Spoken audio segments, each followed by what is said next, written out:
বাংলাদেশের রপ্তানি পণ্যের উপর 20% পাল্টা শুল্ক আরোপ করেছে যুক্তরাষ্ট্র। প্রেসিডেন্ট ডোনাল্ড ট্রাম্পের স্বাক্ষরিত এক নির্বাহী আদেশে এই সিদ্ধান্ত জানানো হয়। পূর্বে 35% পাল্টা শুল্কের ঘোষণা থাকলেও নতুন সিদ্ধান্তে 15% হারে তা কমিয়ে 20% নামানো হয়েছে।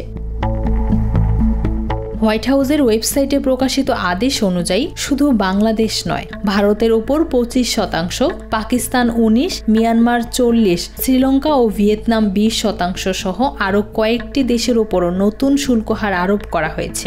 এর আগে গত এপ্রিল মাসে মার্কিন প্রশাসন বাণিজ্য ঘাটতির কারণ দেখিয়ে বাংলাদেশের উপর 37% শুল্ক আরোপ করে, যা পরবর্তীতে 3 মাসের জন্য স্থগিত রাখা হয়। আলোচনার সুযোগ দিতে এই সময়সীমা নির্ধারণ করেছিল যুক্তরাষ্ট্র, যা শেষ হয় গত 31 জুলাই।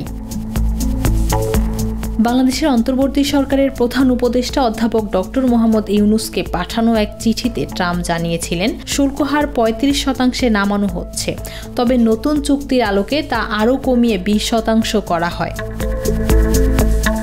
বর্তমানে পাল্টা শুল্ক নিয়ে আলোচনার জন্য বাংলাদেশের একটি প্রতিনিধি দল যুক্তরাষ্ট্র সফর করছে।